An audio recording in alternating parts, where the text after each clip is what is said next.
Halo nih Mas Bro, apa kabar? Semoga sehat selalu ya, amin. Amin. Oke, konten kali ini Mang Udok mau bahas mouse gaming dari Cooler Master. Tahu dong, yang populer itu ada di seri MM711. Nah, ini dia. Kebetulan Mang Udok punya nih.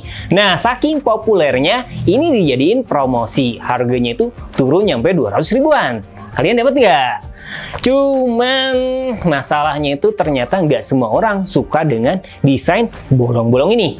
Ada yang fobia nih. Nah, buat ngerilis perbaikannya, khususnya buat mereka yang fobia, Cooler Master ngerilis MM712. Ini dia. Nah, ini yang mau dibahas. Pertanyaannya, apa cocok buat rekomendasi?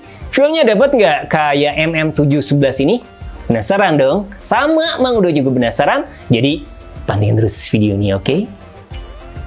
Selamat datang di channel Murdacruz.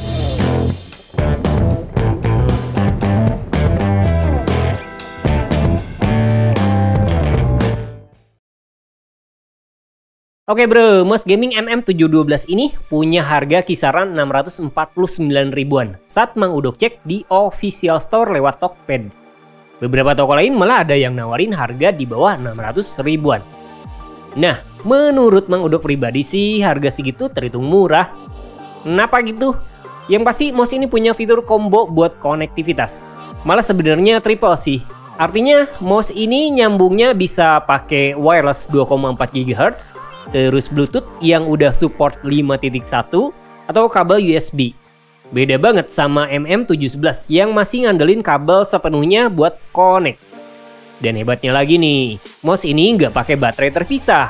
Jadi ini udah include baterai bawaan kapasitas 500 mAh. Kalau habis, tinggal dicas lagi, colok pakai kabel. Nah, sambil dipakai juga bisa. Jarang-jarang loh harga segitu udah punya fitur lengkap. Lebih hemat, nggak ribet, banyak opsi buat nyambungnya. Daya baterai diklaim bisa nyampe 80 jam via wireless. Kalau Bluetooth itu bisa nyampe 180 jam. Tapi lightingnya off. Sayang aja, keterangan indikator baterai perlu buka dulu software Master Plus. Nah, yang bikin ribet ini sebenarnya softwarenya sih. Kadang bisa dibuka, kadang enggak. Terus kadang juga kalau udah bisa dibuka, bagian opsinya nggak respon.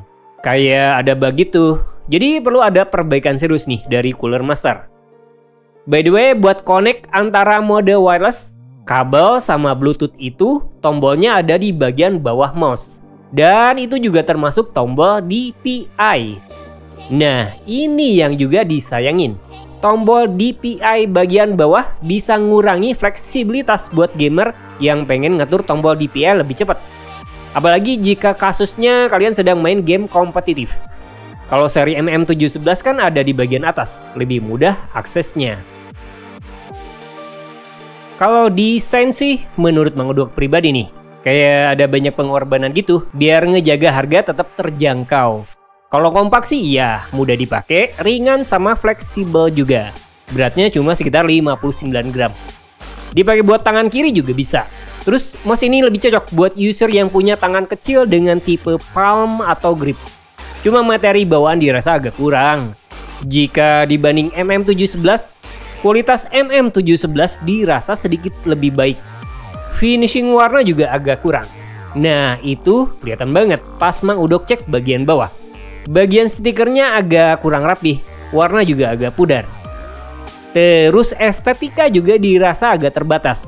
Lighting yang hadir cuma ada di bagian logo aja.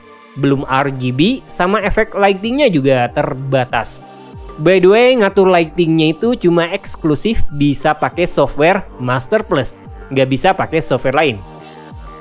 Kalau varian warna, MM712 ini sebenarnya ada 4 opsi, antara hitam, putih, sakura, sama edisi anniversary. Harga dirasa masih tetap sama, cuma Mang Udok belum tahu pasti versi yang anniversary. Kalian bisa tanya langsung lah ke official store-nya. Kali aja dapat harga sama, bakal lebih spesial tuh. Nah, desain yang hadir mungkin biasa, materi juga agak kurang. Tapi bukan berarti spek juga minus. Malah pas ngelihat spek, Mang Udok pikir ini juga bisa jadi salah satu keunggulan MM712. Pertama, mouse ini udah pakai sensor optik PixArt 3370. yang dikenal jadi salah satu sensor mouse dengan kemampuan tracking sama akurasi terbaik nyampe sekarang. Max DPI-nya itu nyampe 19.000, sama jarak lift off itu antara 1 nyampe 2 mm. Cocok banget buat gamer yang butuh akselerasi cepat sama akurasi baik. Terus DPI selain bisa diatur lewat tombol manual yang tadi udah dijelasin, pakai software Master Plus juga bisa. Malah kalian juga bisa ngatur speed bawaan manual sesuai preferensi. Kedua, switch utama antara klik kiri sama kanan udah pakai optical switch dengan saklar micro optik. Ini manfaatin sensor laser. Diklaim bisa ngasih aktuasi instan, punya action per minute lebih tinggi. Malah daya tahannya juga tinggi, nyampe 70 juta klik. Kalau jumlah tombol di MM712 ini ada 6 opsi. 3 standar klik kiri, klik kanan, sama scroll. Terus 2 tombol makro tambahan itu ada di sisi kiri mouse. Sama 1 lagi tombol DPI bagian bawah, yang tadi udah dijelasin. Kalau kompatibilitas, mouse ini sepenuhnya dukung OS terbaru, entah Windows, macOS, iOS, atau bahkan Android. Buat garansi, mouse ini punya garansi terbatas nyampe 2 tahun. Distrinya belum tahu pasti, antara NJT atau OZB. Kalian bisa cek lebih detail ya, lewat official atau sosmed JM biar lebih pasti. Nah, gimana dengan performa? Jujur aja, gliding pakai MM712 ini overall sih nyaman. Apalagi dipakai main game kompetitif kayak Dota 2 yang butuh akurasi tinggi. Cuma kalau milih antara mode kabel, wireless, sama Bluetooth, prioritas utama menurut Mang Udok pribadi sih ya pasti wireless atau Bluetooth. Smoothnya masih dapet, nggak ada delay. Rasanya juga masih sama kayak pakai kabel.